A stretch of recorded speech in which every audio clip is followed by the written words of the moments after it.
হাসিনার কপালে, আওয়ামী লীগের কপালে জাতিসংঘ সিল মেরে দিয়েছে। জাতিসংঘ বলে দিয়েছে আওয়ামী লীগের নেতৃত্বে হাসিনা এবং আসাদুজ্জামান কামাল এবং তারেক, ওই জেনারেল তারেক, এই তিনজনের নেতৃত্বের নাম সহ বলে দিছে বাংলাদেশে ভয়াবহ মানবতা বিরোধী অপরাধ হয়েছে। এটা জাতিসংঘ যখন সিল লাগাই দিয়েছে হাসিনার কপালে, এই সিল আর কিয়ামত পর্যন্ত মুছল হইতো না।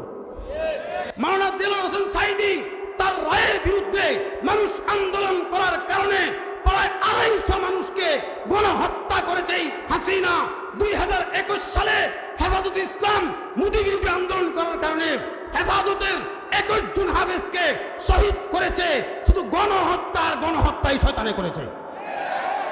পৃথিবীর মধ্যে এমন কোন দেশ আমার জানা নাই যেই দেশের একটা আনার 2 কেজি ওজন হয়, কিন্তু আল্লাহ পাক এই 3 বছরের ইসলামী হুকুমতের মাথায় আফগানিস্তানের অবস্থা আল্লাহ এমন করে দিয়েছেন। আফগানিস্তানের এক একটা ডালিম, এক একটা আনার পাল্লায় মাপ দিলে 2 কেজি ওজন হয়। বলেন সুবহানাল্লাহ। কে করছেন? মাত্র 3 বছরের ক্ষমতা। আর আমাদের দেশে জালিম হাসিনা 16 বছর ক্ষমতায় ছিল। ব্যাংকের টাকা শেষ, কথা বলেন ঠিক না বেঠিক? রিজার্ভ শেষ, কথা বলেন ঠিক না বেঠিক? দেশের মানুষ গুম শেষ, গুম করা, খুন করা, গণহত্যা করা। 2013 সালে শাপলা চত্বরে গণহত্যা করেছে। 2009 সালে 57 জন আর্মি কর্মকর্তাকে হত্যা করে গণহত্যা করেছে। মাওলানা দেলোয়ার হোসেন সাঈদী তার রায়ের বিরুদ্ধে মানুষ আন্দোলন করার কারণে প্রায় 250 মানুষকে গণহত্যা করেছে হাসিনা। 2021 সালে হেফাজতে ইসলাম মোদি বিরোধী আন্দোলন করার কারণে হেফাজতের 21 জন হাফেজকে শহীদ করেছে। শুধু গণহত্যাই শয়তানে করেছে। তো আল্লাহর রহমতটা আসবে কোত্থেকে? কত মানুষ তার সন্তান হারিয়েছে, কত মা তার সন্তান হারিয়েছে, কত বিবি তার স্বামী হারিয়ে বিধবা হয়েছে, কত সন্তান তার বাবা হারিয়ে এতিম হয়ে রাস্তায় রাস্তা ঘুরতেছে। এই এতিমদের চোখের পানি, বিধবা মাদের চোখের পানি শেষ হয়ে যখন চোখ দিয়ে অশ্রুর পরিবর্তে রক্ত ঝরেছে, সেই রক্ত যখন আরশ পর্যন্ত যায় পৌঁছেছে, হাসিনা রে আদালতটা করে আল্লাহ বাংলাদেশ থেকে ভারত নিয়ে গেছে।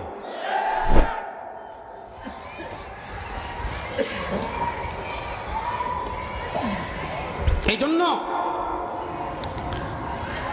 আফগানিস্তান যেভাবে ইসলামী হুকুমতের জন্য কোন গণতন্ত্রের পিছনে দৌড়ায় নাই, রাজতন্ত্রের পিছনে দৌড়ায় নাই, সমাজতন্ত্রের পিছনে দৌড়ায় নাই, দুনিয়ার কোন তন্ত্রমন্ত্রকে বিশ্বাস করে নাই।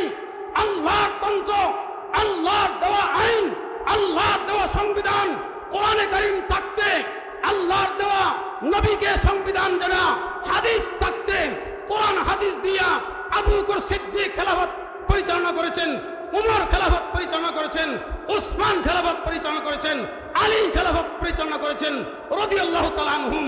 সুস্পষ্ট সংবিধান মুসলমানের কাছে থাকতে আমরাও আফগানিস্তানের মতো 2013 সালে শাপলা চত্বরে শাইখুল ইসলাম যেভাবে বিপ্লবের ডাক দিয়েছিলেন, আরেকটা বিপ্লবের ডাক দিয়ে বাংলাদেশ নামক এই রাষ্ট্রে কোরআনের শাসন কায়েম করতে চায়।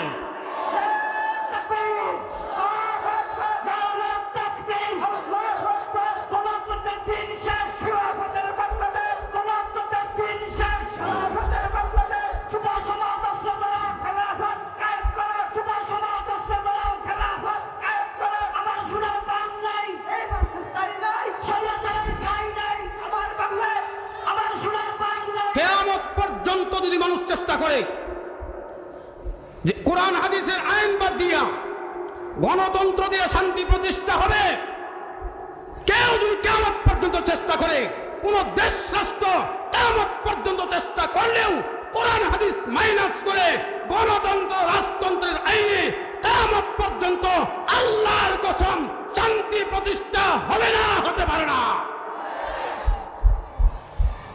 যদি হয় তাহলে আল্লাহর কোরআন মিথ্যা হয়ে যাবে, ইসলামী শাসন ব্যবস্থা তখন সন্দেহযুক্ত হয়ে যাবে, আল্লাহর কোরআন মিথ্যা নয়, সন্দেহযুক্ত নয়, বিলকুল 100% সন্দেহমুক্ত, শাশ্বত চিরন্তন কোরআন আর ইসলাম। কথা বলেন ঠিক না বেঠিক? এই জন্য আমরা মুসলমান ইসলাম ছাড়া আর কিচ্ছু বিশ্বাস করি না। এইগুলো এখন লালন করতে হবে আস্তে আস্তে। হ্যাঁ, হয়তো 2-4 বছরের মধ্যেই হুট করে ইসলামী হুকুমত কায়েম হবে না, তবে আল্লাহ পাক যেহেতু ওলামায়ে কেরামকে স্বাধীন করেছেন, ওলামায়ে কেরামের নেতৃত্বাধীন বহু ইসলামী সংগঠন, ইসলামী রাজনৈতিক দল সংগঠিত হয়েছে, আলহামদুলিল্লাহ, এটা আমাদের জন্য ভবিষ্যতে বিরাট এক সাফল্য নিয়ে আসতে পারে। সব দল যদি এক হয়, আর একটা বিপ্লব তৈরি হয়, ইনশাআল্লাহ সব তন্ত্র মুছে গিয়া তখন বাংলাদেশে আফগানিস্তানের মতো ইসলামী হুকুমত কায়েম হবে। আমরা চাই না এরকম? সব দেখছি যে আপনার বিএনপিও দেখা হয়েছে, জাতীয় ভোটেও দেখা হয়েছে, আওয়ামী লীগও দেখা হয়েছে, এখন বাকি রয়েছে শুধু ইসলাম। এর 3টার বাদ দিলে ইসলামী দল ছাড়া কোনো বড় কিছু আছে বর্তমানে? বলেন, ইসলামী দল এটা পরিষ্কার সামনে। 3টার মধ্যে একটা স্বৈরশাসক, 2টাই তো স্বৈরশাসক, এরশাদ পার্টিরও স্বৈরশাসক বলে, হাসিনাও স্বৈরশাসক। গেছে না 2টা? গেছে না 2টা? শেষ হইয়া 2টা লোক পেয়ে গেছে। হাসিনার কপালে, আওয়ামী লীগের কপালে জাতিসংঘ সিল মেরে দিছে।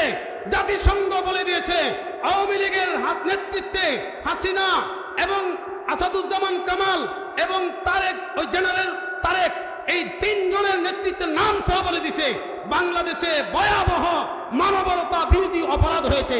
এটা জাতিসংঘ যখন সিল লাগাই দিয়েছে হাসিনার কপালে, এই সিল আর কিয়ামত পর্যন্ত মুছে হইতো না। কারণ এরা তো কোরআন হাদিস বিশ্বাস করে না। মুসলমান না তো, মুসলমান তো কোরআন বিশ্বাস করে, হাদিস বিশ্বাস করে, ইসলাম বিশ্বাস করে। এই 3টার কথা বললাম যে এই 3টা বাংলাদেশের শ্রেষ্ঠ গর্দভ, শ্রেষ্ঠ গাদা, শ্রেষ্ঠ মুনাফিক, শ্রেষ্ঠ নাস্তিক। এরা আল্লাহ রাসূল বিশ্বাস করে না, এরা বিশ্বাস করে ভারত, এরা বিশ্বাস করে হিন্দু ধর্ম, এরা বিশ্বাস করে ইসকন, এরা বিশ্বাস করে মোদি, এরা বিশ্বাস করে নাস্তিকতাকে। এদের জন্য জাতিসংঘ বড় দলিল সিল লাগাই দিছে। এখন বাংলাদেশে থাকো আর পৃথিবীর যেখানেই থাকো তুমি স্বৈরশাসক। তো 2টা তো ব্র্যান্ড হয়ে গেছে, আর একটা রয়েছে, এটা পরীক্ষামূলক, কি হয় না হয় বলা যায় না, একটা মাত্র আছে। এরপরেই বাংলাদেশের মানুষ এবং মুসলমানের স্বপ্নের রাষ্ট্র সেটা আসছে, ইসলামী হুকুমত। বলেন আলহামদুলিল্লাহ, অচিরেই আসছে ইনশাআল্লাহ। ইসলামী দলের সমস্ত নেতৃবৃন্দ বারবার বৈঠক চালিয়ে যাচ্ছেন। ইনশাআল্লাহ সমস্ত ইসলামী দল যদি এক হয়ে যায়, বেশি দিন লাগবে না বাংলাদেশে ইসলামী হুকুমত কায়েম হইতে।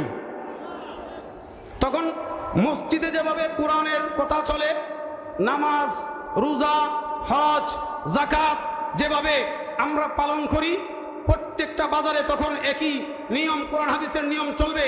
ঘরে চলবে কোরআন হাদিসের নিয়ম, রাস্তাঘাটে চলবে কোরআন হাদিসের নিয়ম, সমাজে চলবে কোরআন হাদিসের নিয়ম, রাষ্ট্রে চলবে কোরআন হাদিসের নিয়ম। ইনশাআল্লাহ সেই স্বপ্ন আমরা ইনশাআল্লাহ দেখব। যেহেতু আমাদের সামনে আফগানিস্তান একটা বড় দলিল আর দৃষ্টান্ত হয়ে আছে, আমাদের জন্য বড় কঠিন কিছু না। কথা বলেন ঠিক না ঠিক?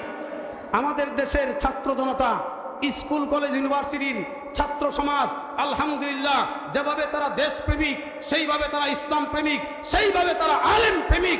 তাদের মাধ্যমেই ইনশাআল্লাহ ভবিষ্যতের রাষ্ট্রে রাষ্ট্র ক্ষমতায় আসবে উলামায়ে কেরাম।